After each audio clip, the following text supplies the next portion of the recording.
आपकी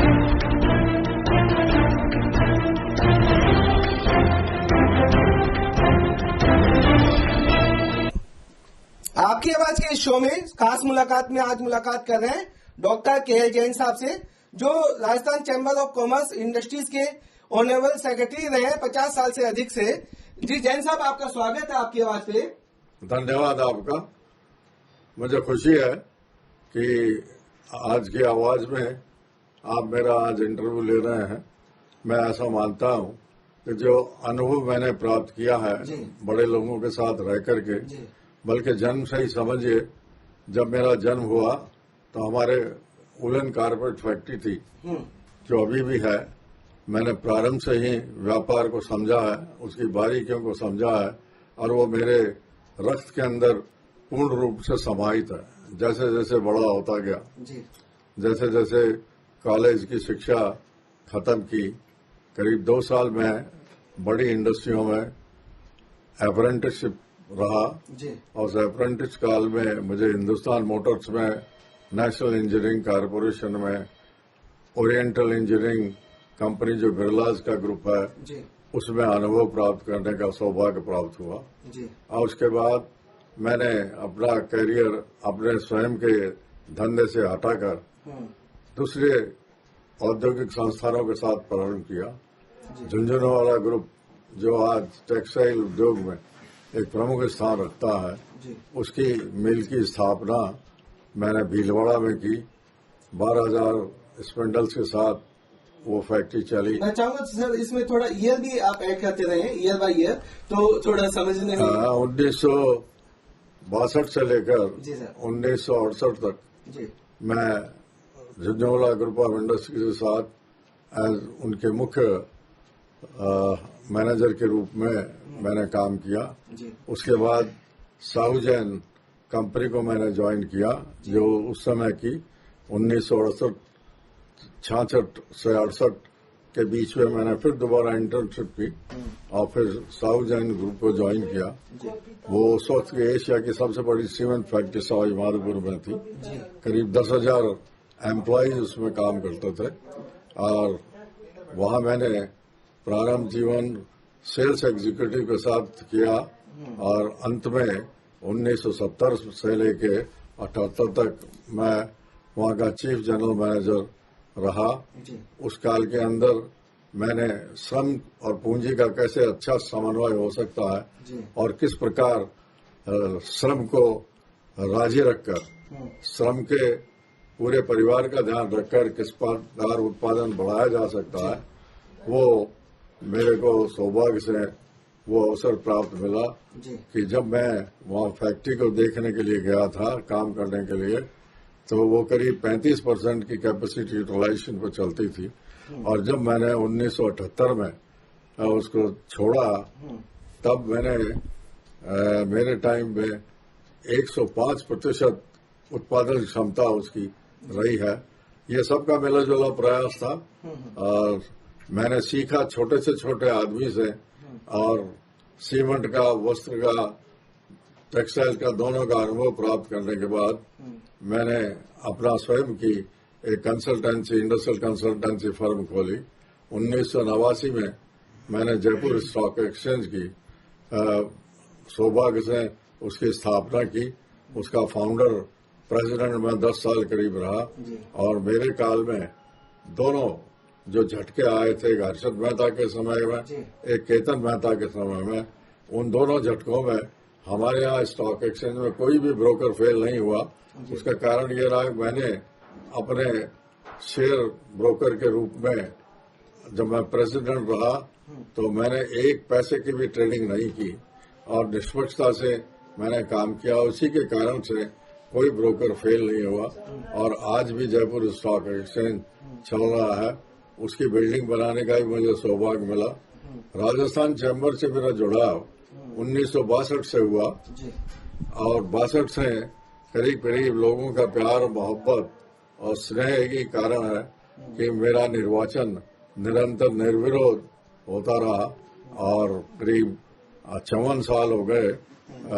हर तीसरे साल हमारे चुनाव होते हैं, और उस चुनाव में मेरे को निर्विरोध निर्वाचन होने का दोस्तों की कृपा से, सबसे मिलजुल कर काम करने की वजह से, सबका मन उनके माफिक, उनकी बात को तवज्जो देते हुए जो मुझे प्रेम मिला है, यही उसका कारण रहा है। मेरे समय में मैंने काम किया, रामनाथ जी पोदार उस वक्त के बड़े उद्योगपति थे, गजाधर जी सोमानी, शांति प्रसाद जी जैन, एलन बिरला साहब, उस वक्त के बड़े सीमेंट के निर्माता आलोक जी जैन, पद्मश्री खेल शंकर दुर्लभ जी जो जवाहरात व्यवसाय में एक प्रमुख नाम रखते थे। उसके बाद पेपर मैग्नेट कृष्ण जीवन जी भार्गव अध्यक्ष रहे, फिर बैंकर श्री शिव कुमार जी मान सिंह का प्रेसिडेंट रहे, और अभी जो प्रेसिडेंट हैं वो विश्व के जाने माने जवाहरात उद्योग के प्रमुख व्यक्ति हैं, महेंद्र सिंह जी डागा, वो अभी भी प्रेसिडेंट हैं। और ये अनुभव जिंदगी के रहे हैं। इसी दौरान में चूंकि व्यवसाय में था, राजनीति व्यवसाय के साथ बहुत जुड़ी रहती है, तो मेरा सौभाग्य है। छात्र जीवन से ही मेरा संबंध स्वर्गीय श्री मोहनलाल जी सुखाड़िया, जिनको आज तक भी आधुनिक राजस्थान के निर्माता कहते हैं, वो 1954 से मेरा उनसे संबंध रहा, और उनके देवासन के समय तक मेरा उनके साथ पुत्र पिता के रूप में उनका स्नेह प्राप्त मिला। भैरव सिंह जी, स्वर्गीय भैरव सिंह जी उपराष्ट्रपति रहे, यहाँ के मुख्यमंत्री 3 बार रहे, निरंतर करीब 12 मुख्यमंत्रियों से मेरा आमना सामना होता रहा है। कभी झगड़े भी हुए हैं, कभी उनका निपटारा भी हुआ है, लेकिन संबंध इतने प्रगाढ़ रहे हैं कि सुखाड़े जी ने पिता के रूप में मेरे को पोषण किया, तो भैरव सिंह जी शेखावत ने छोटे भाई के रूप में मुझे माना, और आज वसुंधरा जी हों चाहे अशोक गहलोत जी हों, मेरे संबंध सबसे अच्छे हैं। और निश्चित तौर पर इस लंबे दौर के अंदर रहने से हर प्रकार की इंडस्ट्री के जो मेंबर हैं हमारे चैम्बर के, उनकी तकलीफों को जानने का, उनके व्यवसाय को जानने का, चाहे सर्विस सेक्टर हो चाहे औद्योगिक क्षेत्र हो, उस सब का थोड़ा थोड़ा अनुभव है। और आज मैं कह सकता हूं कि प्रभु की कृपा और बड़ों का आशीर्वाद, मेरे माता पिता का आशीर्वाद, मेरे बहन बहनों का आशीर्वाद, जिन्होंने मुझे लालन पालन किया मेरा, अब जिंदगी में कितने ही सम्मान मिले हैं, वो सम्मान मैं सब अपने मित्रों को समर्पित करता हूँ, मेरे माता पिता को समर्पित करता हूँ, और उन लोगों का जिनका मेरे सर पर हाथ रहा उनको समर्पित करता हूँ। मेरे को अपना कुछ नहीं मिला, मेरे को जो कृपा रही है लोगों की, और जो स्नेह रहा है, जो प्यार रहा है, वही एक कारण रहा है। मैं हमेशा एक पॉजिटिव सोच का व्यक्ति रहा। नकारात्मक सोच आदमी को निराश देता है। सकारात्मक सोच और सब में अच्छा ही देखना और अपने में अवगुणों को रोजाना याद करते रहना मेरे ख्याल से एक सफल जीवन की कहानी है। और मेरा सौभाग्य है कि ये एक निरंतर मेरी प्रक्रिया जीवन की है, और इस जीवन की प्रक्रिया को निभाते निभाते आज प्रभु की कृपा से 87 साल की उम्र में मैं चल रहा हूँ, स्वस्थ हूँ, और करीब करीब सभी अंग जो शरीर के क्रियाशील होने चाहिए वो प्रभु की कृपा से क्रियाशील हैं। और मानवता देने की प्रवृत्ति हमेशा दिमाग में रहनी चाहिए। जो कोई आए आपको उसको सुनने की प्रक्रिया हमेशा निभानी चाहिए। जो कुछ संभव हो उसके लिए करने का प्रयास करना चाहिए। प्रभु ने आपको अगर कुछ जान पहचान दी है, प्रभु ने आपको मेल जोल रख करके लोगों के साथ मेल मुलाकात के कारण आपके जो संबंध बने हैं, उन संबंध को अगर आप निभाते रहेंगे तो निश्चित तौर पर मनुष्य को सफलता मिलेगी। जो जीवन दर्शन आपने हमारे व्यूवर्स को आपके बारे में आपने जानकारी दी, बहुमूल्य जानकारी दी, आपका एक्सपीरियंस आपने जो 50 और 54 साल से राजस्थान चैम्बर ऑफ कॉमर्स की आप सेवाएं दे रहे हैं और निसंकोच ऐसी सेवाएं दे रहे हैं जो निर्विरोध आप चुन के आ रहे हैं लगातार लास्ट 50 से ज्यादा सालों से।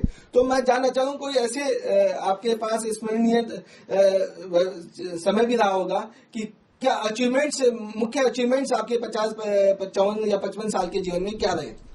मेरे सबसे बड़ा अगर जो उपार्जन मैंने किया है अपने जीवन में, तो लोगों का प्यार, स्नेह मैंने प्राप्त किया है। जी समन्वयवादी सोच को मैंने सदैव अपना एक मुख्य आधार बनाया है काम करने का। आपको सबकी बात का सम्मान देना चाहिए। अगर आप लोगों का सम्मान देंगे तो निश्चित तौर पर आपको भी वापस में सम्मान मिलेगा। एक बात यह होती है, कोई व्यक्ति आपके पास आता है, आप उसको समय नहीं देते, आप उनको सुनते नहीं है, ये एक प्रति अन्याय है, ये मानवता का अंग नहीं है। मानव बनने के लिए ये जरूर है आपको मानवीय व्यवहार को अपना जीवन का लक्ष्य बनाना चाहिए। मेरा अचीवमेंट यही है कि मुझे लोगों को, मेरे ख्याल से शायद ही कोई दुखी रहा होगा मेरे कार्य से, पद्धति से, तो मैं उसके लिए क्षमा हमेशा मांगने को तैयार रहता। और अचीवमेंट बोल करके तो यही है कि इस उम्र में भी मैं स्वस्थ हूँ, ये प्रभु की कृपा है। और ये वही मेरे व्यवहार का नतीजा है कि आज तक मेरे सारे अंग काम करते हैं और दोस्तों के साथ मिलनसारता बढ़ती है। राजनीतिक व्यक्ति किसी भी विचारधारा को, उसकी अपनी विचारधारा को सम्मान दीजिए। कोई भी कार्य करता है उसको आप शाबाशी देने की मन की भावना बना के रखनी चाहिए। यही एक मूल मंत्र है जो विशेष तौर पर मुझे प्रभु की कृपा से प्राप्त हुआ। जी, आपने अपने जीवन काल में 12 मुख्यमंत्री देखे हैं, तो मैं वो स्मरणीय जानकारी भी जानना चाहूंगा। कौन सा सबसे प्रभावशाली, किन किन मुख्यमंत्रियों की क्या क्या विशेषता रही है आपके अकॉर्डिंग, आपके अनुसार, तो वो प्लीज हमारे व्यूअर्स को बताइए। देखिए, किसी व्यक्ति का तुलनात्मक अध्ययन करना ये मेरी आस्था नहीं है, लेकिन फिर भी हर व्यक्ति ने इस राजस्थान की धरा को सींचा है, इसको पुष्पित किया, इसको पल्लवित किया। हर एक की अपनी योजनाएं होती हैं, उन योजनाओं के आधार के ऊपर आज राजस्थान औद्योगिक निवेश की दृष्टि से करीब 1 लाख करोड़ से अधिक का यहाँ राजस्थान में निवेश है। करीब 50 लाख आदमी रोजगार, उद्योग और सर्विस सेक्टर से प्राप्त कर रहे हैं। राजस्थान का जो स्टेट जीडीपी है वो लगभग हमेशा 7-8% के आसपास रहा है। जो एफआरबीबी एक्ट है उसमें हमेशा बजट जो निश्चित है स्टेट जीडीपी का 3 या 4% के आसपास रहना चाहिए, वो रह रहा है। राजस्थान में क्या नहीं है, राजस्थान का हर गांव गाता है, राजस्थान हर गांव कुछ न कुछ पैदा करता है। खास करके कृषि प्रधान इस प्रदेश में अधिक से अधिक एग्रो प्रोसेसिंग इंडस्ट्रीज लगे, मिनरल प्रोसेसिंग इंडस्ट्रीज लगे, जिसके भंडार राजस्थान के अंदर है। किसानों की आय भी बढ़ेगी। राजस्थान के मैंने वो जब जन्म लिया तो पूरे जयपुर की आबादी करीब 3-4 लाख के आसपास थी। मेरा जन्म स्वतंत्रता के पहले हुआ 1934 में। मैंने बाद में 47 का भी राजस्थान देखा है, राजाओं के राज का टाइम का भी राजस्थान देखा है। आशातीत समृद्धि राजस्थान में हुई है। आज राजस्थान रेल की कनेक्टिविटी से सभी राजधानियों से जुड़ा हुआ है, आज एयर कनेक्टिविटी से जुड़ा हुआ है। राजस्थान के अंदर पशुधन उसी संख्या में है जितनी मानव संख्या है। तो ये इस बात का द्योतक है कि राजस्थान में फंडामेंटल्स जो संसाधन होने चाहिए वो बहुत हैं। अभी तक इसका दोहन पूर्ण रूप में पर्यटन की दृष्टि से देखा जाए तो राजस्थान भारत के नक्शे में दूसरे नंबर स्थान पर आता है। प्राचीन कला, हमारी संस्कृति, हमारे लोकगीत, लोक गायन, लोक वृंद, ये इस तरह की चीजें हैं जो राजस्थान के जनजीवन को आनंदित करती है। यहाँ बेरोजगारी की अगर प्रतिशत के हिसाब से देखें तो बहुत ज्यादा नहीं है। नई नई योजनाएं हैं। सरकार ने अभी जो औद्योगिक नीति बनाई है, एक्सपोर्ट की नीति बनाई है, एक्सपोर्ट प्रमोशन काउंसिल की स्थापना की है, और अब का जो बजट बना है वो गांव, गरीब, खेती, पशुपालन, इंडस्ट्री सबको संभावनाएं रखता। राजस्थान के अंदर खुशहालता है, वैमनस्यता नहीं है। हाँ, ये बात जरूर है कि थोड़ी ब्यूरोक्रेसी की सुस्ती है, उसी तरह से संवाद की थोड़ी बहुत कमी है, वो भी धीरे धीरे सुधरता चला जाएगा। मुझे आशा और विश्वास है कि राजस्थान आने वाले समय में एक अग्रणी प्रदेश होगा और अगर 2-3 नंबर नहीं होगा तो 5वां-6वां नंबर राजस्थान का अवश्य होगा। ऐसे राजस्थान चैम्बर की भी और मेरी स्वयं की भी मान्यता है। जी। कौन कौन सी इंडस्ट्रीज अभी आगे ग्रो करने का, अभी राजस्थान ग्रो सभी इंडस्ट्रीज में कर ही रहा है। आपने बताया एग्रो इंडस्ट्रीज ग्रो कर रही है, इंडस्ट्री अलग अलग सेक्टर में ग्रो कर रहा है, माइंस मिनरल्स काफी संभावनाएं हैं अभी भी। तो आपके हिसाब से राजस्थान में आगे आने वाले टाइम में कौन कौन सी इंडस्ट्रीज यूजफुल है, फ्रूटफुल है? देखिए, राजस्थान के करीब 6 ट्रस्ट सेक्टर्स, जी, उसमें सबसे बड़ा सेक्टर तो एग्रीकल्चर और एग्रो प्रोसेसिंग है, खनिज है, खनिज आधारित उद्योग है, टेक्सटाइल्स है, हमारा James and jewellery sector, handicraft, handloom वो है, औद्योगिक इंफॉर्मेशन टेक्नोलॉजी के लिए इंक्यूबेटर्स काफी बड़ी संख्या है। शिक्षा के क्षेत्र में राजस्थान एक हब बन गया। जहां तक अल्टरनेट सोर्स ऑफ एनर्जी, जिसमें खास करके सूर्य की रोशनी है, उसमें राजस्थान एक प्रमुख स्थान देश में रखेगा, ऐसा हमारा मानना। आज भी राजस्थान के अंदर करीबन हमारे टोटल जो पावर की अवेलेबिलिटी है वो करीब 80,000 मेगावाट के आसपास है।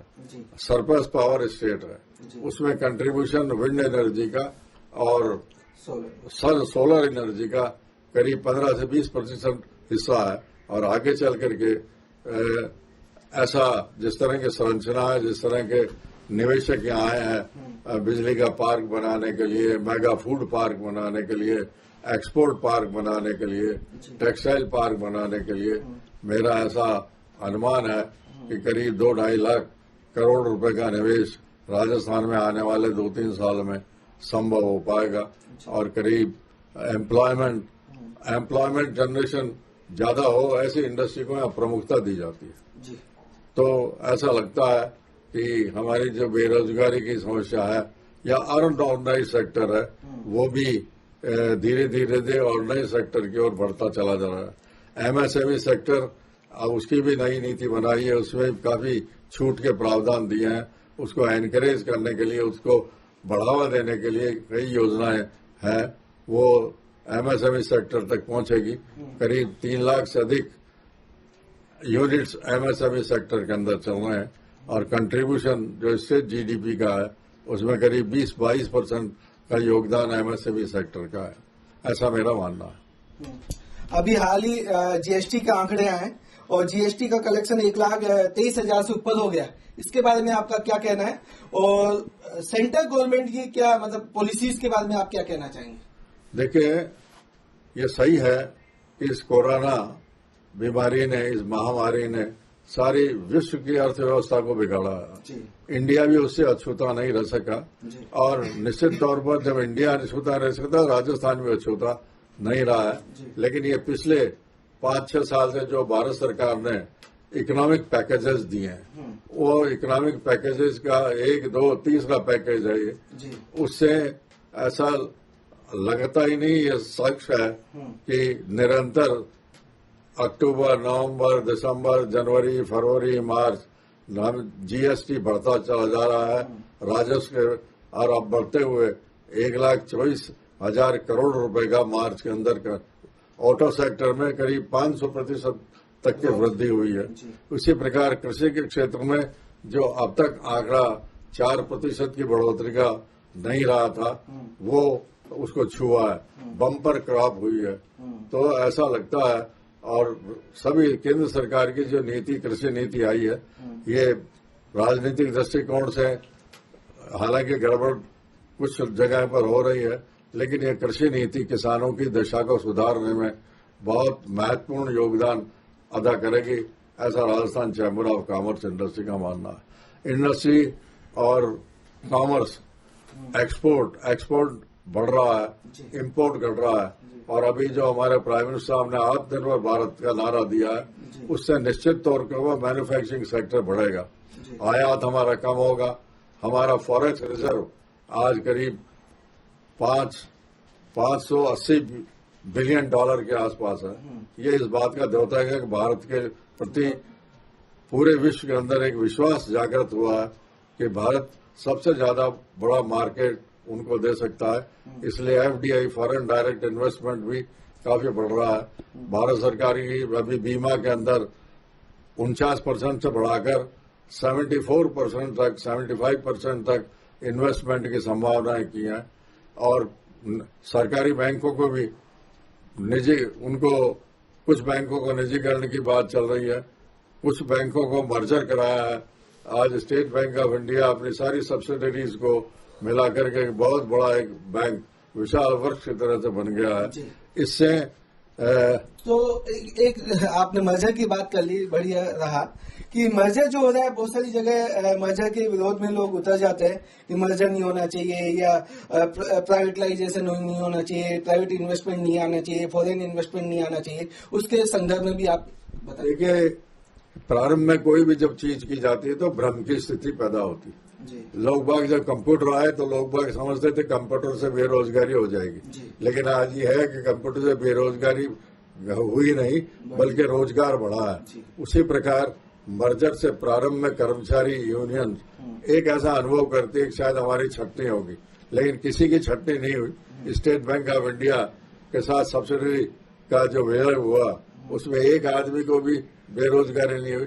तो इस शुरू में कुछ तो स्वयं को गलतफहमी हो जाती है, कुछ राजनीतिक लोग बाग अपनी नीतियों के हिसाब से अपनी मंशा के अनुसार से सदैव ही पक्ष और विपक्ष रहा।